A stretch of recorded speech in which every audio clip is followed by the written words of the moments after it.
संपूर्ण वियतनाम के साथ साथ जो भिन्न भिन्न क्षेत्र था, लाओस, कंबोडिया आदि में बिखरे हुए राष्ट्रवादी गुटों को एक करके छापामार युद्ध की शुरुआत की। छापामार युद्ध के द्वारा इन्होंने फ्रांसीसियों को उत्कोच करने का भरपूर प्रयास किया। द्वितीय विश्व युद्ध का दौर था। इसी परिस्थिति में पर्ल हार्बर पर जापानियों ने बमबारी की और उस बमबारी के साथ अगले ही दिन संयुक्त राज्य अमेरिका द्वितीय विश्व युद्ध में शामिल हो जाता है। कुछ ही दिनों के पश्चात हम देखते हैं कि अमेरिका ने जापान के ऊपर परमाणु बम का इस्तेमाल करता है और इस परमाणु बम के हमले के कारण हिरोशिमा और नागासाकी का भी ध्वंस हो जाता है। जापान का कमर टूट जाता है और अंततः जापान मित्र राष्ट्रों के सामने आत्मसमर्पण करने के लिए वह बाध्य हो जाता है। और उसके बाद हम देखते हैं कि फ्रांसीसी सेना इस प्रथम विश्व युद्ध में क्या कहते हैं कि इस द्वितीय विश्व युद्ध में जापानियों के डर से जो है हिंद चीन का क्षेत्र छोड़ रहा था और जापान अपनी उपस्थिति दर्ज करा रहा था। सर्वप्रथम कोचीन चीन, तत्पश्चात लाओस, कंबोडिया और वियतनाम, इस संपूर्ण क्षेत्र को जापान एक तरह से निगल चुका था। वहां द्वैत शासन की स्थापना हो चुकी थी और राजनीतिक मामला जापानियों के हाथ और प्रशासनिक मामला फ्रांसीसियों के हाथ था। और जब जापान की हालात बदतर हो गई, जापान अपनी सेना को इस क्षेत्र से निकालना शुरू किया, तब जाकर के हम देखते हैं कि यहाँ की जो शासन सत्ता हो ची मिन्ह के हाथ में थी, उसने अपने आप को आजाद कर लिया 2 सितंबर 1945। और संपूर्ण हिंद चीन का जो क्षेत्र है, ये जो हिंद चीन का क्षेत्र देख रहे हो, ये देखो ये म्यांमार है। ये हल्का ग्रीन वाला एरिया क्या है? म्यांमार है। म्यांमार के बाद बगल में ये थाईलैंड है, ये थाईलैंड, और ये जो है लाओस है। लाओस के बाद ये जो हरा वाला है, ग्रीन वाला, ये वियतनाम है। और वियतनाम के ऊपर जो ये है कंबोडिया। तो कंबोडिया, वियतनाम, लाओस, इन तीनों क्षेत्रों को मिलाकर के हम इसे हिंद चीन का क्षेत्र कहते हैं, क्योंकि इसके ऊपर इस चीन का भी प्रभाव है। ये पीले रंग वाला जो देख रहे हो, ये संपूर्ण जो देश है ये चाइना है। तो इस चाइना का भी प्रभाव है इस क्षेत्र के ऊपर। और इधर भारत है, इंडिया का भी प्रभाव है इस क्षेत्र के ऊपर, इसलिए इसको हम हिंद चीन के क्षेत्र के नाम से जानते हैं। यह जो है यानी कि हिंदुस्तानी और चीनी संस्कृतियों का यहाँ कहने का मतलब है मिश्रण है, इसलिए इसे हम हिंद चीन के क्षेत्र के नाम से हम इसको जानते हैं। अब कहने का मतलब है जैसे ही वियतनाम अपनी स्वतंत्रता की घोषणा कर दी, उसके बाद हम देखते हैं कि कंबोडिया, लाओस और अन्नाम में पुनः प्राचीन राजवंशों की प्रतिष्ठा मिली। फिर से जो पुराने राजा शासन करते थे, उन तमाम राजाओं ने अपनी पुनर्प्रतिष्ठा कर ली। और इसी क्रम में अन्नाम का शासक बाओ दाई, क्या नाम था? बाओ दाई। अन्नाम का राजा था बाओ दाई, वह जो है शासक बना। लेकिन इन शासकों का साम्यवादी राष्ट्रवादियों यानी कि जो कम्युनिस्ट पार्टी था, इसके समक्ष टिक पाना संभव नहीं था। और परिणाम स्वरूप हम देखते हैं कि बाओ दाई 25 अगस्त 1945 ईस्वी को अपना पद त्याग दिया। 25 अगस्त 1945 को अपना राजपद छोड़ दिया और वियतनाम एक गणराज्य बन गया। वियतनाम राजतंत्रात्मक शासन के चोले को निकाल करके हम देखते हैं कि वह क्या बन गया, गणतंत्र बन गया। अब हम देखेंगे कि हिंद चीन में, अभी हिंद चीन में तुम देख चुके हो कि जापान निकल चुका है, फ्रांस कहने भाग चुका है, फिर भी कहने का मतलब है कि फ्रांसीसी फिर से इस संपूर्ण क्षेत्र में अपना ताकत जो है फैलाने का प्रयास किया, यानी कि डूबते हुए साम्राज्य को फिर से निकालने का प्रयास किया। और द्वितीय विश्व युद्ध के बाद हम ब्रिटेन, हॉलैंड और अमेरिका और फ्रांस जो है दक्षिणी पूर्वी एशिया में अपने साम्राज्यों की पुनर्स्थापना में भाग लेने लगा, क्योंकि इन तमाम देशों का जो उपनिवेश था दक्षिणी पूर्वी एशिया में, वह जो है द्वितीय विश्व युद्ध में जापानियों के कारण, कहने का मतलब है धुरी राष्ट्र के कारण नष्ट भ्रष्ट हो चुका था। तो फिर से वह जो है इन क्षेत्रों में अपना शक्ति स्थापित करने का प्रयास किया और फ्रांस भी हिंद चीन के इस क्षेत्र में अपने डूबे हुए साम्राज्य को बचाना चाहता था और उसने एक नए औपनिवेशिक तंत्र की घोषणा की। एक नया प्रस्ताव जो है इस हिंद चीन के क्षेत्र के लोगों के सामने रखा। तो उसमें से यानी कि उसकी क्या योजना थी, इसको हमें थोड़ा सा देखना है। तो सबसे पहले देखो, फ्रांस के विशाल साम्राज्य को एक यूनियन में बदलना, जिस तरह से अभी देखते हो कि भारत कॉमनवेल्थ का सदस्य है। तो कॉमनवेल्थ है क्या, तो ब्रिटिश साम्राज्य का जितना क्षेत्र था, जितने भी उपनिवेश थे जो पहले गुलाम थे, आज स्वतंत्र हो चुके हैं। तो स्वतंत्रता के पश्चात या स्वतंत्रता से पहले ब्रिटिश शासन ने एक गुट का निर्माण किया और इसमें तमाम औपनिवेशिक जो स्वतंत्र देश थे उसके ये सदस्य हैं, जिसको हम कॉमनवेल्थ कहते हैं।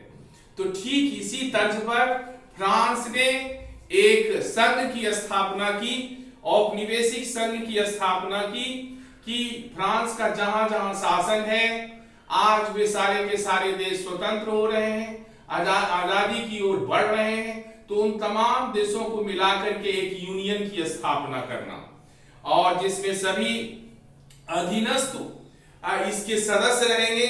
दूसरा है कि हिंद चीन इस फ्रांसीसी महासंघ का स्वशासित अंग होगा।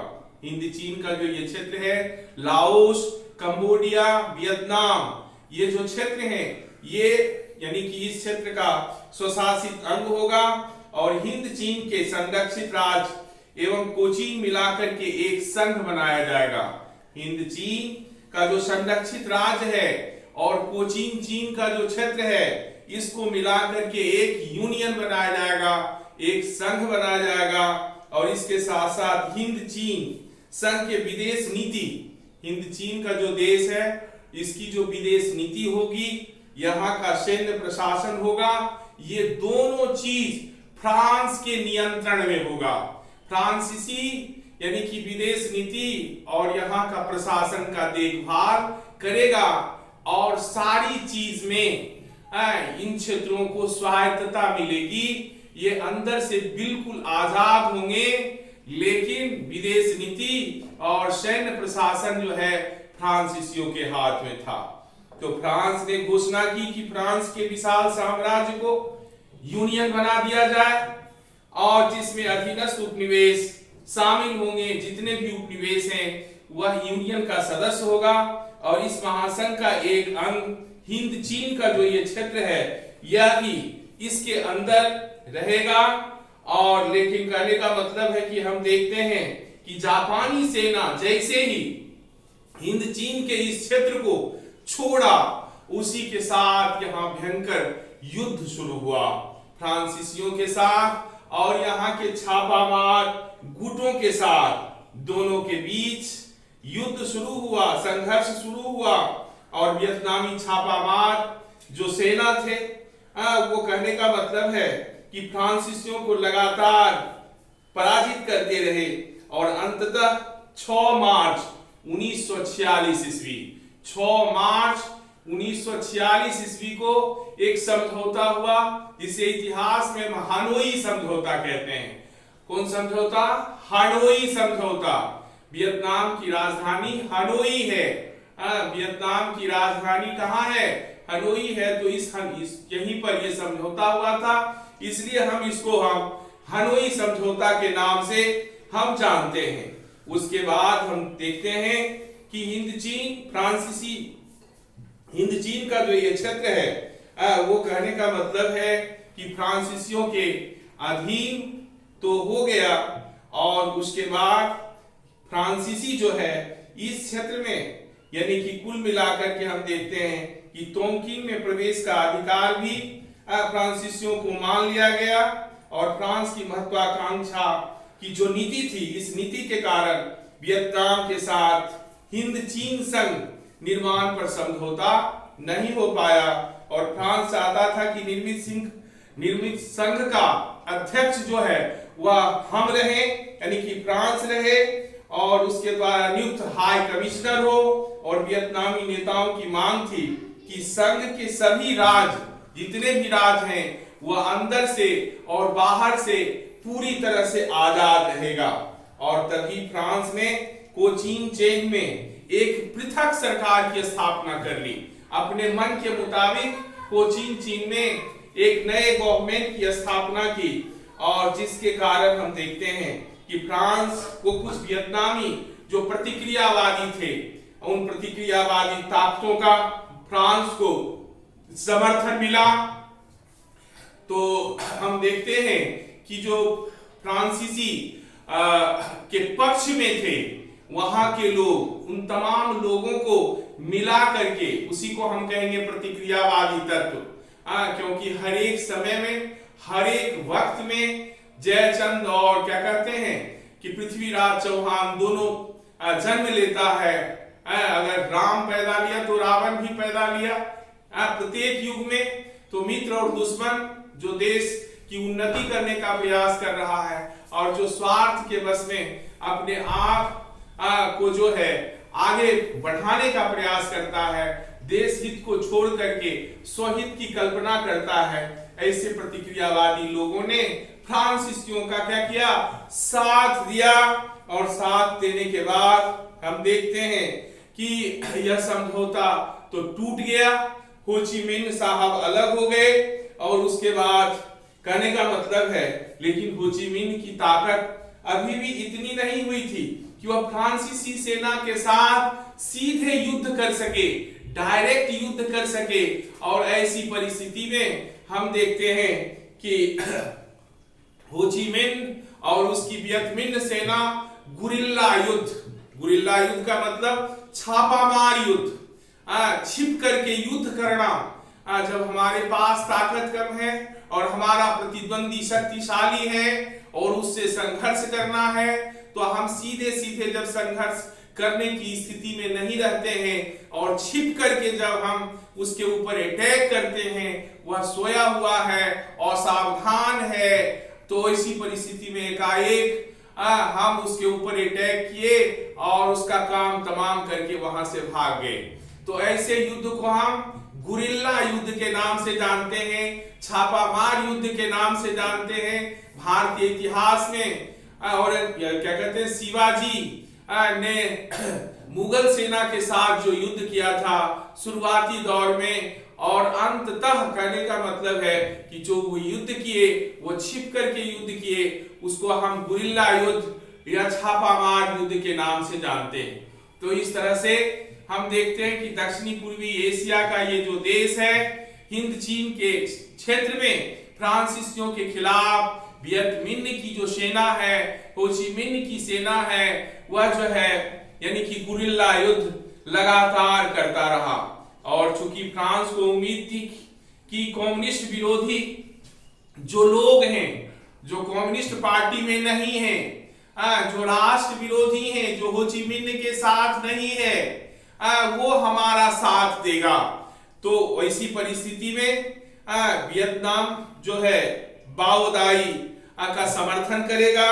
और जब तक पूरा विश्व हम देखते हैं कि दो खेमों में बढ़ चुका था, उस समय तक एक पूंजीवादी गुट और दूसरा समाजवादी गुट। पूंजीवादी गुट का नेता अमेरिका और समाजवादी गुट का नेता सोवियत संघ, और दोनों के बीच लगातार संघर्ष चल रहा था।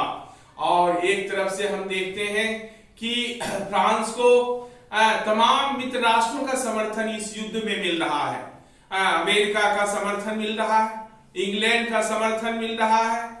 तो लेकिन यानी कि वियतनाम के जो मुख्य नेता थे हो ची मिन्ह अभी तक अपने आप को पूर्ण साम्यवादी की घोषणा नहीं कर पाया था, इसलिए उसको जो है न चीन का समर्थन मिल रहा था और न रूस का समर्थन मिल रहा था। परिस्थितियां विषम हो चुकी थी और अंततः हम देखते हैं कि 1949 ईस्वी में हो ची मिन्ह यानी कि रूसी सत्ता को, चीनी शासन को अपना आदर्श स्वीकार करता है, यानी कि पूरी तरह से अपने आप को साम्यवाद बनने की घोषणा करता है। और इसी के साथ यानी कि 1950 ईस्वी में रूस और चीन दोनों ने यानी कि वियतनाम को हो ची मिन्ह की जो सरकार थी उसको मान्यता दे देती है।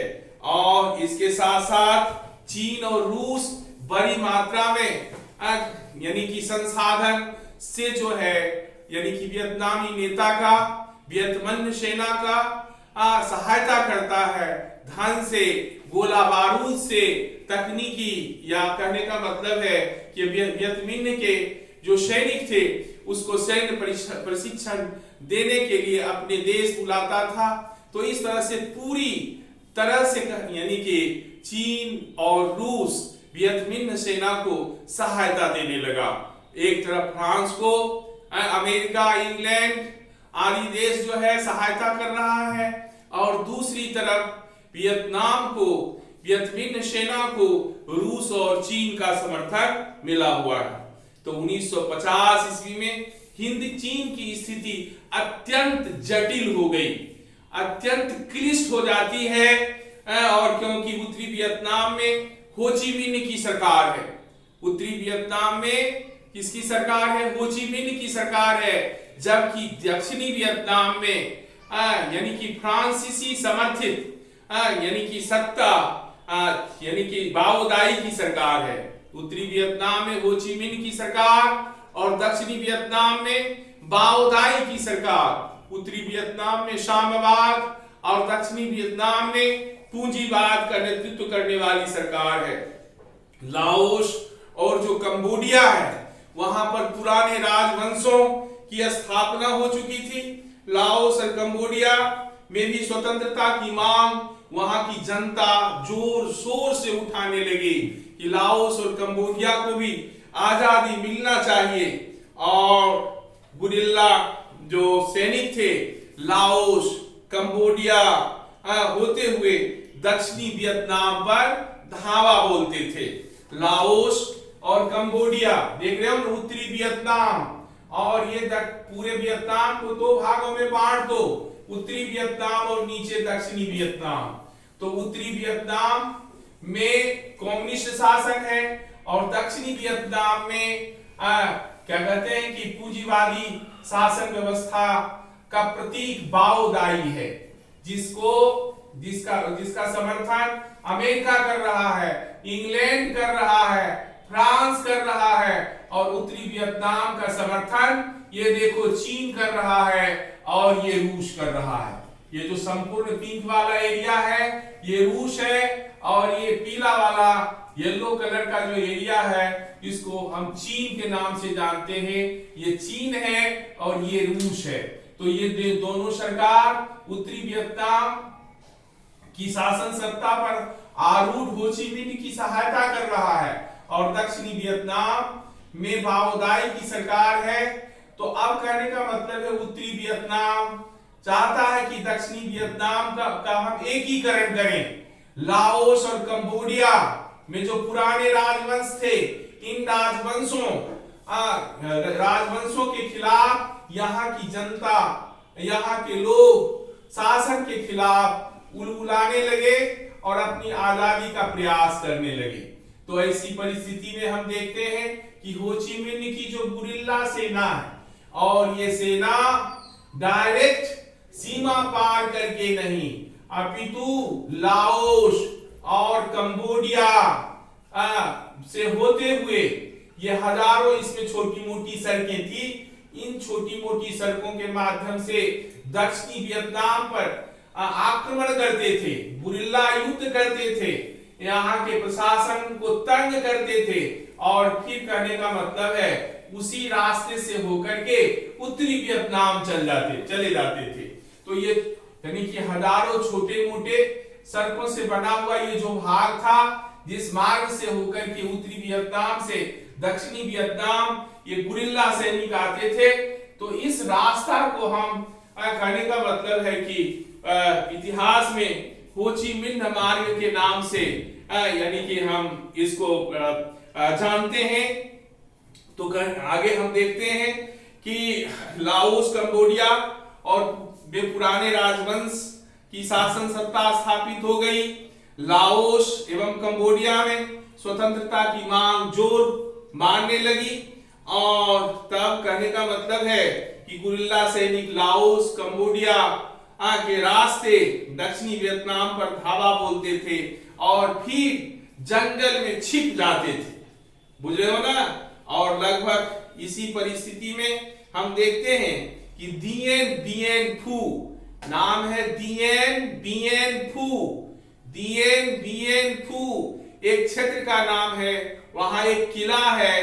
तो इस दिएन बिएन फू नामक जो किला था, ये फ्रांसीसियों के अधीन था। तो तुम्हारा मोबाइल गड़बड़ होगा। दिएन बिएन फू, देख लो, दिएन बिएन फू जो किला है, उस किला के ऊपर जो है हम देखते हैं कि फ्रांसीसियों का आधिपत्य था। तो यहाँ के जो गुरिल्ला सैनिक थे, ये सारे गुरिल्ला सैनिक फ्रांसीसी सेना से उलझ गए, और उलझने के बाद भयंकरतम युद्ध हुआ। और इतिहास में पहली बार हम देखते हैं कि एक गुरिल्ला सैनिक, दुनिया के बिल्कुल आधुनिकतम सैनिक, फ्रांसीसी को पराजित कर देता है। लगभग 16,000 सैनिक, फ्रांसीसी सैनिक जो है आत्मसमर्पण करता है। किसके सामने? हो ची मिन्ह की सेना के सामने, गुरिल्ला सैनिकों के सामने, और दिएन बिएन फू के ऊपर साम्यवादियों का अधिकार कायम हो गया। दिएन बिएन फू के ऊपर साम्यवादियों का, कम्युनिस्टों का अधिकार स्थापित हो गया। तो स्थिति बिल्कुल विषम हो चुकी है।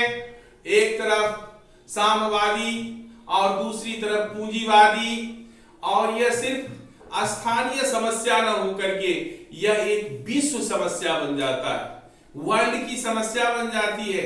आप पढ़ चुके हैं, आप जान चुके हैं कि रूस हमेशा से प्रयास करता रहा कि दुनिया में साम्यवाद का प्रचार प्रसार हो, हमारे अधिक से अधिक दोस्त बने, हमारा मित्र बने, दुनिया से हम उपनिवेशवाद का अंत करें। और दूसरी तरफ अमेरिका भी प्रयासरत था कि दुनिया में अधिक से अधिक क्षेत्र के ऊपर हमारा अप्रत्यक्ष रूप से अधिकार हो, हम जो कहें उसको वो माने, स्वीकार करे। तो अमेरिका हर संभव प्रयास कर रहा था कि इस क्षेत्र के ऊपर साम्यवाद का प्रभाव नहीं पड़े, ये यहाँ पर कम्युनिस्ट शासन की स्थापना नहीं हो, और उधर रूस चाह रहा कि हर हाल में इस क्षेत्र के ऊपर कम्युनिस्टों का शासन हो। तो दोनों में द्वंद्व चला, और आप देख चुके हैं कि उत्तरी वियतनाम में कम्युनिस्टों का शासन, हो ची मिन्ह का शासन, और दक्षिणी वियतनाम में पूंजीवादी व्यवस्था का प्रतिरूप बाओदाई का शासन था। तो अमेरिका जो अब तक फ्रांस का समर्थन कर रहा था, ने हिंद चीन में हस्तक्षेप की नीति अपनाई कि हम खुद यानी कि इस हिंद चीन में जाकर के साम्यवादियों का कमर तोड़ेंगे, ऐसी सोच जो है चीन के पास था। क्या कहते, चीन के पास नहीं, अमेरिका के पास था। और अमेरिका हर हाल में यहाँ पर साम्यवाद का फैलाव करना नहीं चाहता था। और चूंकि रूस एक पक्ष का पहले से समर्थन कर रहा था और तृतीय विश्व युद्ध की शुरुआत लगता था कि दुनिया में इसी प्रॉब्लम्स के साथ दुनिया को फिर से तीसरा विश्व युद्ध से जूझना पड़ेगा। और इसी परिस्थिति में 1954 ईस्वी में हम देखते हैं कि जेनेवा समझौता होता है। कौन समझौता होता है? जेनेवा समझौता 1954 में, कि हिंद चीन का जो ये समस्या है, इस समस्या का कैसे समाधान हो, कैसे इस समस्या को हम निजात पाएंगे। इसलिए 1954 ईस्वी में जेनेवा समझौता होता है। और जेनेवा समझौता ने पूरे वियतनाम को, पहले से वियतनाम तो दो भागों में बटा हुआ है ही, उत्तरी वियतनाम और दक्षिणी वियतनाम, लेकिन जेनेवा समझौता के द्वारा उत्तरी वियतनाम और दक्षिणी वियतनाम यानी कि वियतनाम को दो टुकड़ा में करने का मतलब है कि बांट देता है।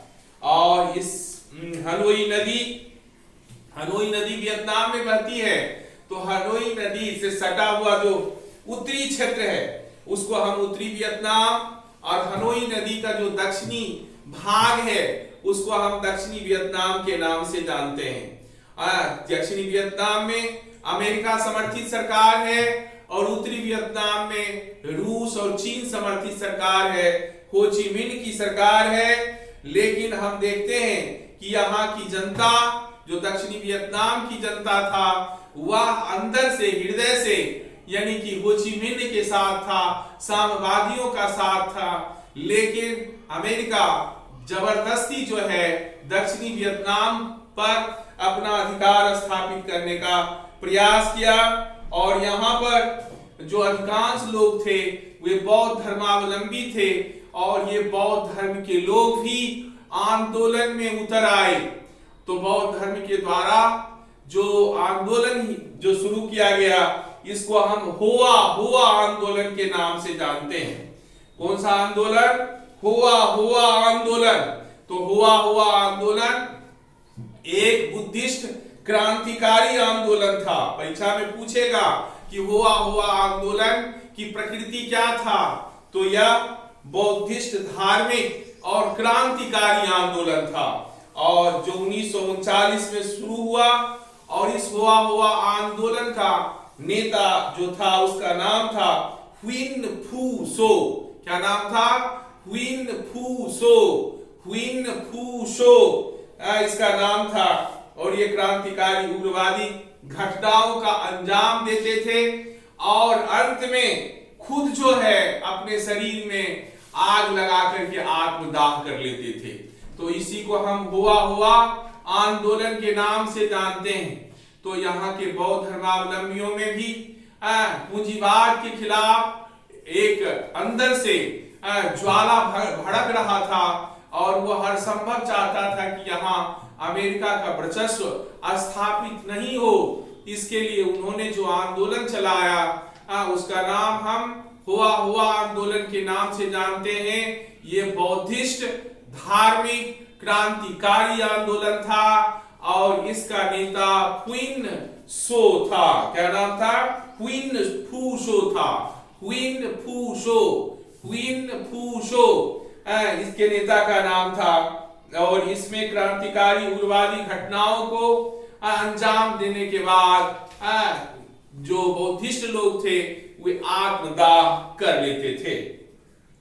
अब देखो, कहने का मतलब है कि हुआ आंदोलन काफी आक्रामक हो गया वियतनाम में, और दक्षिणी वियतनाम का जो सरकार था उसका प्रधान न्यू दिन दियम को बनाया गया, जो पूंजीवादी शासन सत्ता का समर्थक था।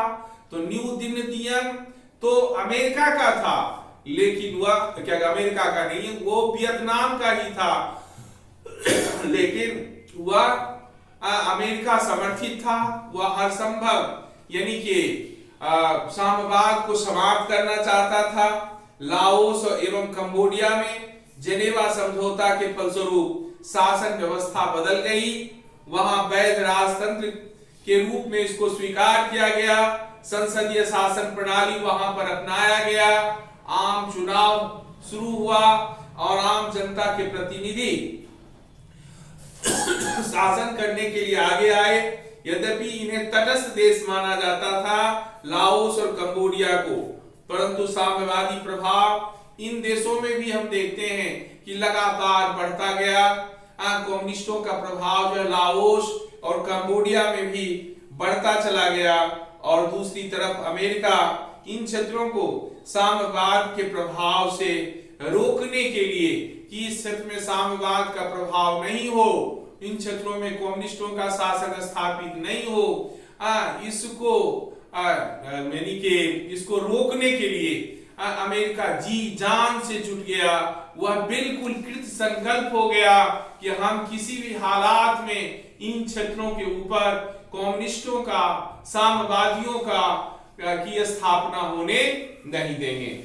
अब देखेंगे हम लाओस में गृह युद्ध, लाओस, कंबोडिया और वियतनाम। तो वियतनाम की कहानी आप जान चुके हैं। अब लाओस के बारे में देखना है कि लाओस में गृह युद्ध।